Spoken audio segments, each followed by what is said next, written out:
साथियों नमस्कार। आप सब देखना शुरू कर चुके हैं बीपी सिन्हा की चौपाल। मित्रों, अभी चंद दिनों पहले की बात है जब ब्रिटेन की एक प्रतिष्ठित अखबार गार्जियन ने अपने एक लेख में ये लिखा लिखा और साबित करने की कोशिश की कि जैसे इजराइल की जासूसी संस्था मोसाद है और रूस की जासूसी संस्था केजीबी है, उसी के रास्ते पे हिंदुस्तान की जासूसी संस्था रॉ चल निकली है। जैसे मोसाद अपने इजराइल अपने किसी भी दुश्मन को, चाहे वो किसी भी कोने में जाकर छुप जाए, छोड़ता नहीं है। मोसाद उसे खोज करके वहीं ढेर कर देता है। किसी जमाने में केजीबी का भी यही कहानी थी कि वो अपने दुश्मन, उसके दुश्मन, रूस के दुश्मन चाहे किसी भी कोने में चले जाएँ, दुनिया के किसी कोने में छुप जाए, केजीबी उसे ढूँढ करके मारती थी। कुछ यही हाल अभी हिंदुस्तान में देखने को मिल रहा है। हालाँकि हिंदुस्तान की ये घोषित नीति नहीं है और हिंदुस्तान की ये नीति है भी नहीं।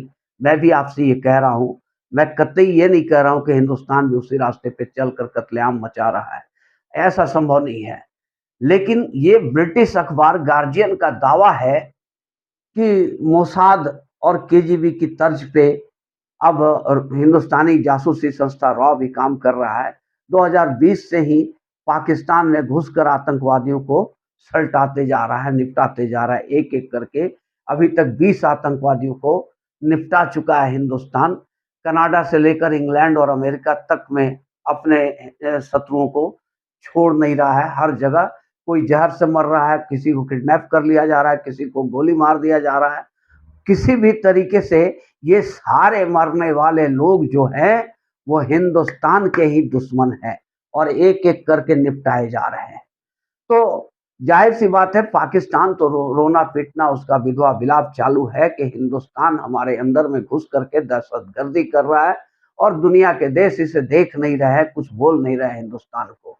पर पाकिस्तान अपने गिरेबान में नहीं झाँकता है कि भैया किसको मार रहा है? जो दाऊद इब्राहिम को तुम छुपाते रहे कि यहाँ नहीं है, नहीं है, नहीं है, उस दाऊद इब्राहिम को भी ठिकाने लगा दिया गया। हालाँकि ये न्यूज़ अभी तक आप पाकिस्तान ने पुष्टि नहीं की है, कन्फर्म नहीं किया है। ब मगर बावजूद इसके ये कन्फर्म है कि दाऊद इब्राहिम निपट चुका है और इसके पहले जैसे मोहम्मद के जो सरगना थे मसूद अज़हर, वो भी निपट चुके। बड़े-बड़े टेररिस्ट निपट चुके हैं। अब सबसे बड़ी ताज़ा तरीन खबर आई है, बिग ब्रेकिंग न्यूज़ है कि हिंदुस्तान का आतंकवादी, मोस्ट वांटेड आतंकवादी हाफ़िज़ सईद को किसी ने ज़हर दे दिया है। उसे लाहौर में ही ज़हर दे दिया गया है और खाना खाने के बाद जैसे ही वो उसे खून की उल्टियाँ आने लगी, उसे जेल में भर्ती जे ये हॉस्पिटल में भर्ती कराया गया है, लाहौर के एक हॉस्पिटल में, मियो हॉस्पिटल में भर्ती कराया गया है। तो खबरें ये आ रही हैं कि उसकी सीरियस कंडीशन बेहद सीरियस हो चुकी है। 72 हूरों से मिलन के लिए हाफ़िज़ सईद अब तड़प रहा है, अपने अंतिम यात्रा की तरफ चल पड़ा है। तो खबर तो ये आ रही थी कि आईसीयू में है, पर अभी ये खबर आ रही है कि उसकी पोजीशन बिल्कुल क्रिटिकल हो चुकी है और उसे वेंटिलेटर पर डाल दिया गया है। अब वो कोई संभावना नहीं है, किसी तरह की कोई संभावना नहीं है कि हाफ़िज़ सईद बचेगा। उसे 72 हूरों से मिलन करना ही होगा और मिलने के लिए हाफ़िज़ सईद अब निकल चुका है अपने रास्ते। अब मित्र, ये बात जो हाफ़िज़ सईद को पाकिस्तान कहता था कि हम जेल में बंद करके रखे हैं, लेकिन वो बार-बार दिखता था जलसे जुलूसों में, हर जगह हाफ़िज़ सईद नज़र आता था। तो पाकिस्तान का ये दोगलापनी सारी दुनिया ने देखा और दुनिया में अब किसी को परवाह नहीं है। भले ब्रिटिश के अखबार गार्जियन ने जो कुछ भी कहा, भारत सरकार ने उसका खंडन कर दिया। लेकिन योगी जी ने एक सभा में ये इंडिकेट कर दिया इनडायरेक्ट वे में कि भैया हम तो यहाँ इंटरनल सफाई कर रहे हैं, जो आंतरिक भारत के अंदर के गुंडे हैं, जो बदमाश हैं, आतंकवादी हैं, इन्हें सफाई कर रहे हैं और मोदी जी बाहर सफाई कर रहे हैं। और हमारे जो डिफेंस मिनिस्टर है राजनाथ सिंह ने ये खुल करके कहा अपने इंटरव्यू में भी, हाल ही के इंटरव्यू में उन्होंने खुल करके कहा कि कोई भी आतंकवादी अगर घटना करके पाकिस्तान की तरफ भागेगा तो हम पाकिस्तान के अंदर घुस करके मारेंगे उसे।